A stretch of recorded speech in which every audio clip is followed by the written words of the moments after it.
Hi, I'm Ian from OK Fine Be That Way. I'm here to wish Trevor a very happy birthday, and naturally, nothing says I just turned 25 like watching mediocre fantasy movies from the 80s. When Trevor asked me to cover an entry in the Canon Fairy Tales lineup of films, I took one look at the options, saw there was a Puss in Boots movie starring Christopher Walken, and immediately knew which one I wanted. No matter how bad this might be, I was sure I'd be able to get something out of it based on that fact alone. Even the Letterboxd tagline for this Puss in Boots movie reads, "These boots were made for Walken." So they were fully aware he was the selling point. Prior to this, my only real exposure to anything Puss in Boots related was through the Shrek franchise and spin-offs. Side note, check out Puss in Boots: The Last Wish immediately if you haven't. Point is, I hadn't read the classic fairy tale, so my only frame of reference of what the character was supposed to be like was through Antonio Banderas' portrayal. Thankfully, the audiobook for the fairy tale is on YouTube for free, so I acquainted myself with it after watching this film. For those of you who don't know, the story of Puss in Boots is that an anthropomorphic cat owned by a miller is gifted to the miller's son once the owner passes away. The cat requests boots from his new owner, and upon receiving them, swears to help his owner become wealthy and powerful. In this regard, I have to give the 1988 film a little bit of credit. All things considered, this is by far the most accurate adaptation of the original Puss in Boots story I've ever seen. It more or less follows the same plot, with the one difference being that Puss in Boots is a shapeshifter that can turn himself into a human. This was probably done for financial reasons, but I'm not complaining because it gives Christopher Walken a lot of screen presence. Plus, other characters can shapeshift in this universe, so why not? There are other creative liberties as well. Much of it is padding, which is to be expected when adapting a short story into a feature film. Still, for the most part, the 1988 Puss in Boots is at least very faithful to the original story.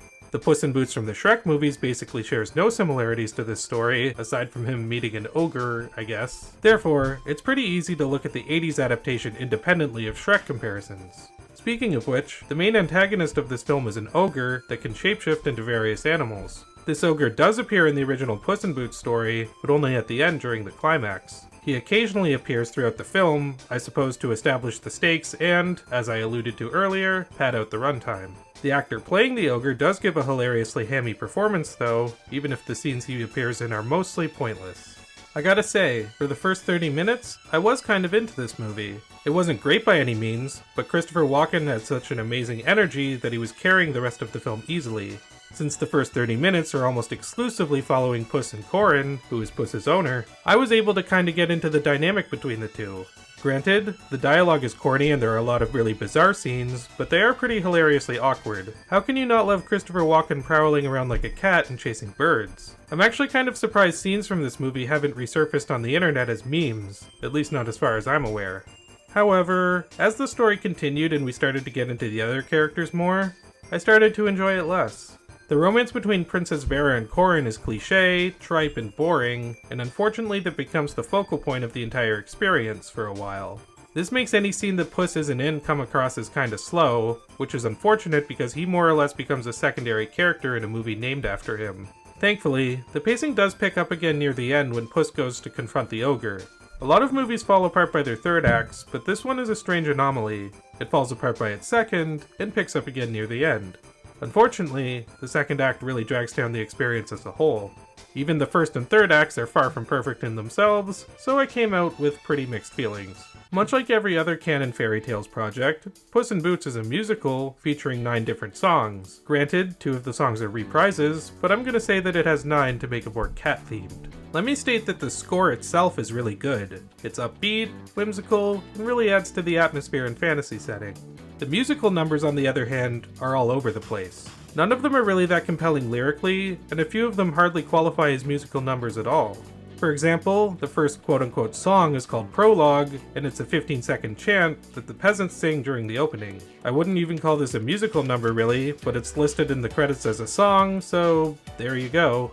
The 2 musical numbers that follow this are called A Happy Cat and I'll Watch Over You. This is when things really start getting entertaining. Not because the songs are super amazing lyrically, but because Walken absolutely knocks it out of the park. He's a great actor, but he's an arguably even better singer and dancer, both of which are on full display. The next song is called A Gift for the King, and this one is weird. I say that because the song keeps starting and stopping, interspiced with scenes of dialogue.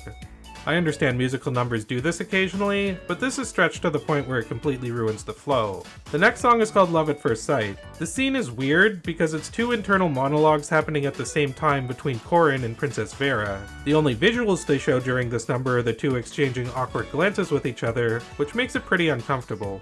Boring song in itself, but the presentation of it is pretty funny. The next song is called Gentile, and it's performed in two parts, one between Corin and Puss, and the other between Princess Vera and Lady Clara. Thank God this is Lady Clara's only musical number, as her singing performance is really grating. His handshake makes your blood congeal. Now do you shrink or squawk or squeal? Yes! The other singers are good, but not enough to save it. This is my least favorite song in the entire film. Next, we have a reprise of Love at First Sight. It's still boring.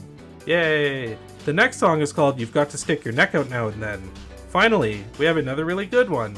This is probably my favorite musical number because Christopher Walken's dancing is at its best. The song is upbeat and fun too, so I have no complaints about this one. We then end on a reprise of A Happy Cat, although it's also kind of a reprise of Gentile too.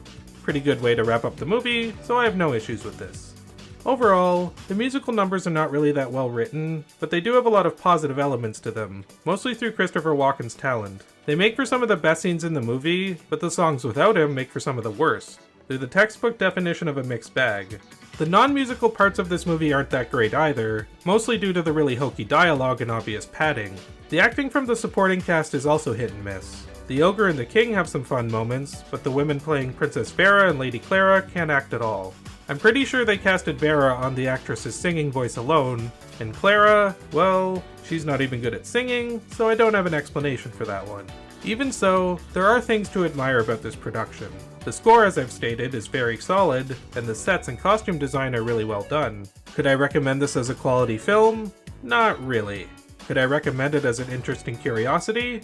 Absolutely. There are some positives to be found here, and I know I've brought up Walken a lot, but I really do mean it when he saves this entire experience. I was worried that him playing Puss in Boots wouldn't be as good as it sounded on paper, but it totally lived up to my expectations and more. If that sounds as awesome to you as it did to me, I would kind of recommend seeking this movie out. I watched it for free on Tubi with ads, which I personally believe is the best method for viewing it. It's not worth going out to buy or rent, but as a cost-free way to kill time for an hour and a half, this isn't the worst. Big thanks to Trevor for including me in this project, and I hope all of you Media Mementos fans enjoy the rest of these Canon Fairy Tales reviews.